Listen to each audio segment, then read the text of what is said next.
Where does that leave you? I do have exciting news of my own, and I will enlighten you very soon. Are you digging for dirt on me?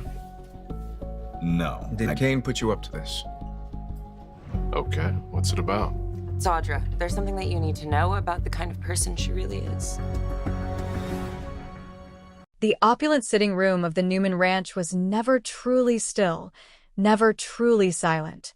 Even in the dead of night, the ghosts of past betrayals and power struggles seemed to whisper in the spaces between the tasteful furniture and the soaring ceilings. Tonight, however, the air was thick with a new, more immediate tension.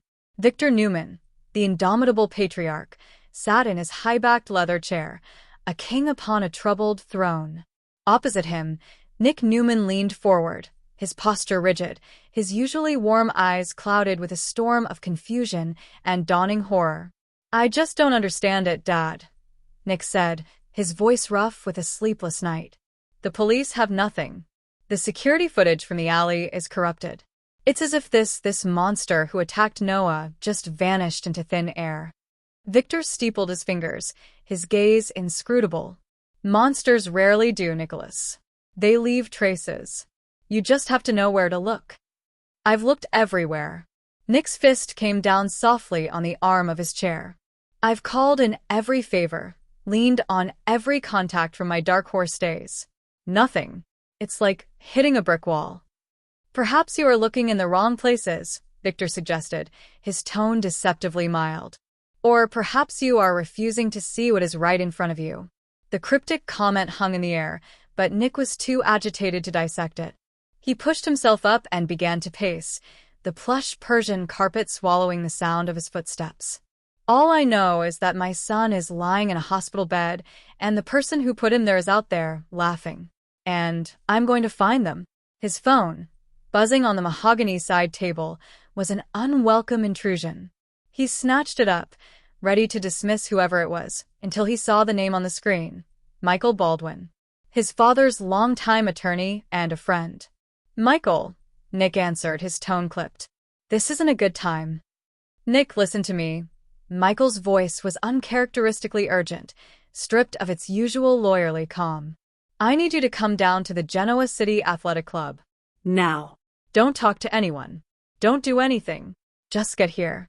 "Michael, what is this about?" "It's about Noah. Just get here." The line went dead. Nick stared at the phone, a cold dread beginning to coil in his stomach. He glanced at his father, who merely raised an eyebrow, as if he had been expecting this very call. "Trouble?" Victor asked. "I don't know," Nick murmured. "But I'm about to find out." The drive to the athletic club was a blur of neon signs and swirling, anxious thoughts. Nick's mind raced through possibilities, each one more frightening than the last. Had they found a suspect? Was it someone he knew? The image of Noah, pale and broken in a sterile hospital bed, fueled a burning anger in his chest. He found Michael not in the main lounge, but in a secluded private meeting room on the second floor. The lawyer stood by a large monitor, his face grim. "What's going on, Michael?" Nick demanded, closing the door behind him. "You look like you've seen a ghost." "In a way, I have," Michael said quietly. He gestured to the monitor. "The GCAC has extensive security coverage, as you know. Far more than the public areas. After your visit the other day asking about Noah's movements, I did some deeper digging. I pulled footage from all the cameras, even the ones management tends to overlook." Nick's heart hammered against his ribs. "And? What did you find?" "I found a ghost," Michael repeated. He clicked a button on a remote and the monitor flickered to life. It showed a grainy, time-stamped video from a camera pointed at a service entrance at the back of the club, near the dumpsters. The timestamp read the night of Noah's attack. "Watch," Michael instructed, his voice low. The footage was dark, the image jumpy from a low frame rate. For a moment, there was nothing. Then, a figure stumbled into the frame. It was a man, his clothes disheveled, his movements unsteady, almost frantic. He was clutching his right hand, which was wrapped in what looked like a blood-soaked rag. He glanced over his shoulder, his face illuminated for a split second by a distant security light. Nick's breath hitched. There was something hauntingly familiar about the man's build, the set of his shoulders. "Who is that?" Nick whispered, stepping closer to the screen. "Just wait," Michael said. The man on the screen fumbled with the service door, his movements clumsy. He finally got it open and slipped inside. The footage ended. "That's it?" Nick asked, frustration bubbling up. "Some drunk guy with a cut hand? What does this have to do with Noah?" "Everything," Michael said gravely. "I cross-referenced the time. This was 23 minutes after the estimated time of Noah's assault. And the location is 3 blocks from that alley." A cold trickle of understanding began to seep into Nick's consciousness. The weapon was believed to be something blunt, maybe wrapped. Michael didn't answer. Instead, he clicked the remote again. A new video window opened on the monitor. This one was from an interior camera in a deserted hallway near the club's locker rooms. The same man appeared, walking more purposefully now, though his head was down. He was heading straight for the camera. "This is from a few minutes later," Michael explained. "He's making his way to the private member exits." Nick's eyes were glued to the screen. The man was getting closer, and then, just as he passed directly beneath the camera, he looked up as if he'd heard a noise. Time stopped. The grainy resolution could not hide the features. The strong jaw, the intense eyes, the face that Nick had known for years. A face he had considered a friend. A face he had trusted. It was Holden. Holden Sykes. The world seemed to tilt on its axis. The opulent meeting room, Michael's presence, the very air he was breathing, it all receded into a dull roar. All that existed was the face on the screen. Holden's face, staring up at the camera with a look of sheer, unadulterated panic. "No," Nick breathed, the word a mere exhale of disbelief. "No, it can't be. Not Holden." But the evidence was irrefutable. The timeline, the location, the injured hand, the panicked expression. It was a perfect, horrifying puzzle, and the final piece had just clicked into place with the force of a sledgehammer. Memories, once warm and fond, now twisted into something sinister and grotesque in his mind.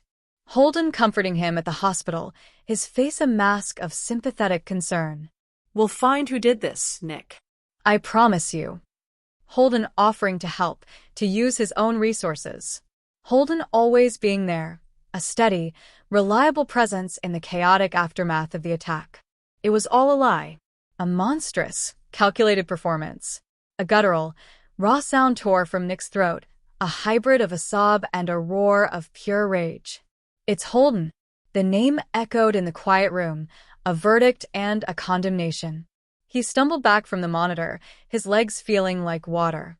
He braced himself against the wall, his head spinning. The connection, Nick gasped, the pieces falling into a new, even more terrifying configuration. The secret connection, it's not just that he did it. Why? Why would he attack Noah?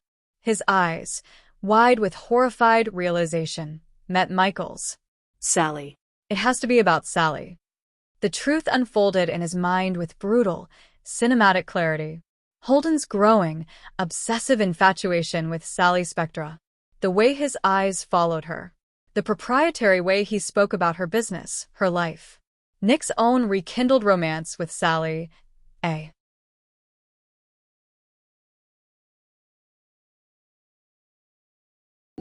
Where does that leave you? I do have exciting news of my own, and I will enlighten you very soon. Are you digging for dirt on me? No. Did Kane put you up to this? Okay, what's it about? It's Audra. There's something that you need to know about the kind of person she really is. Noah was Sally's former lover, the father of her child. In the twisted, jealous logic of a possessive mind, Noah would be seen as a rival, an obstacle, a threat to the fantasy Holden had built around Sally. Attacking Noah wasn't just random violence, it was a brutal, cowardly act of removal. A way to eliminate a piece of Sally's past, to punish Nick for having what he wanted, to assert a deranged form of control. "He's obsessed with her," Nick whispered, the truth tasting like ash in his mouth. This was never random. He saw Noah as a rival for Sally's affection. This was a message. For me. For Sally. For everyone. The initial shock began to harden into something cold, sharp, and deadly. The grief for his son transformed into a white-hot fury directed at the man who had betrayed him in the most profound way imaginable. "I'm going to kill him," Nick said, his voice dangerously low and steady. "I am going to tear him apart with my bare hands." "Nick, no," Michael said, stepping forward, his lawyerly instincts kicking in.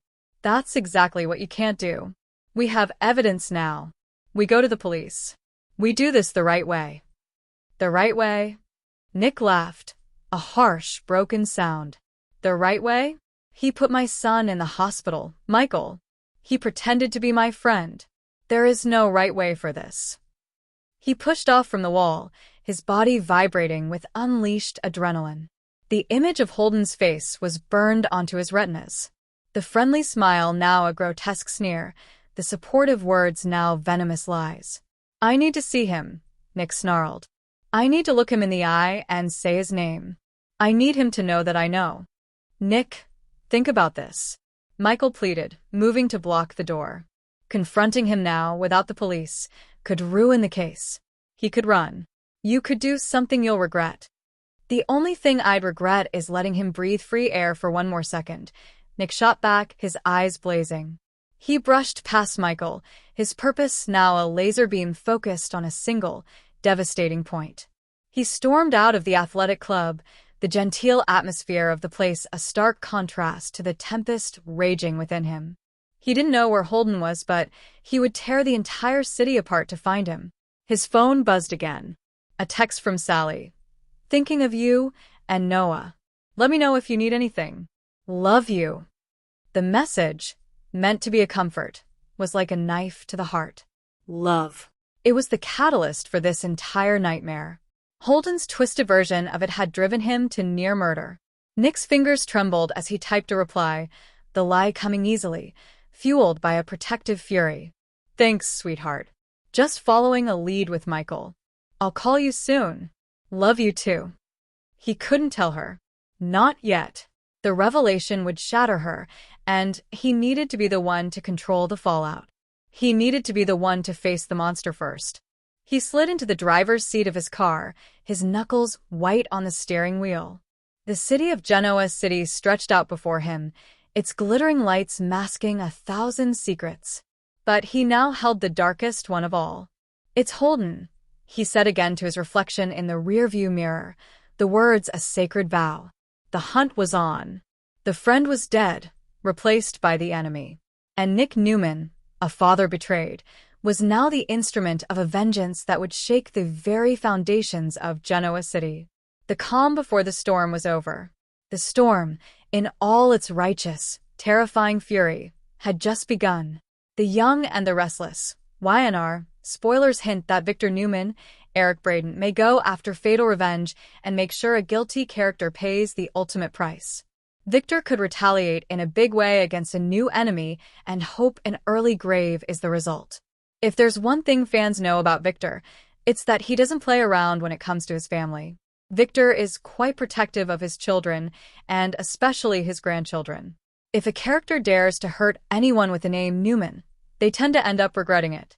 Victor is a very powerful man with plenty of connections and people to take care of things for him.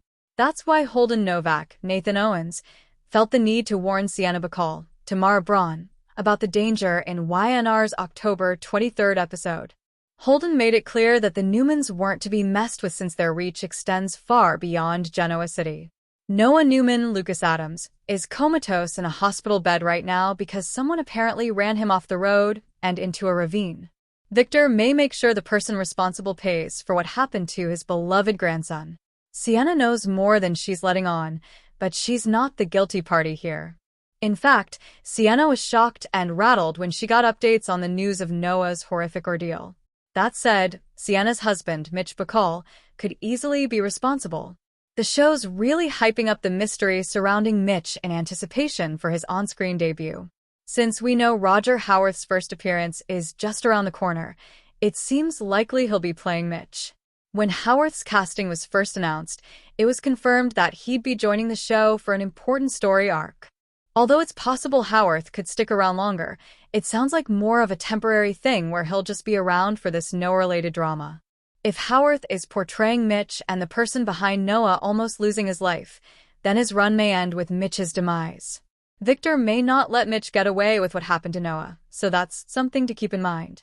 The Young and the Restless spoilers say Victor's revenge could turn fatal down the road, so stay tuned. The Young and the Restless, YNR, spoilers reveal that Sharon Newman, recently spilled some upcoming twists and turns. So, let's talk about what's next in the Noah Newman-Lucas Adams mystery story. In an interview with SOD, Case expressed excitement over the show's decision to take the action to Los Angeles with new sets and cast members. Although Case couldn't give too much away, she did promise some curveballs that'll keep things going for quite some time. We've got a lot coming up. It's going to be a big storyline. And once it starts, it doesn't stop. It takes good twists and turns, and the story keeps going, Case teased. Of course, YNR recast Noah for the storyline, so Sharon Case spoke about that, too. Both Case and Joshua Morrow, Nick Newman, pitched in when the show was auditioning new actors to fill the role. After Case and Morrow did screen tests with the potential Noah recast candidates, Lucas Adams, Extrip Johnson on Days of Our Lives, ultimately won the part. Case raved over Adams' acting and clearly approves of her new TV son, who's set to make his first appearance on November 4th. Although it was tough to say goodbye to Rory Gibson's version of Noah, Case suggested that everything worked out for the best since Gibson is just tearing it up on General Hospital as Michael Corinthos. Lucas Adams has been filming fantastic scenes of his own, so Sharon Case seems eager for everyone to see his on-screen debut and coma awakening. As for Nick and Sharon's romantic feelings rekindling, there have been signs of that happening since they were in Nice. It's too early to say whether Sharon and Nick will have a full-blown reunion, but Case hinted it's great to circle back to that connection and fit it in with the emotional material they're delivering. Bottom line, the show's setting the stage for some gripping drama, so things are only going to get more exciting from here.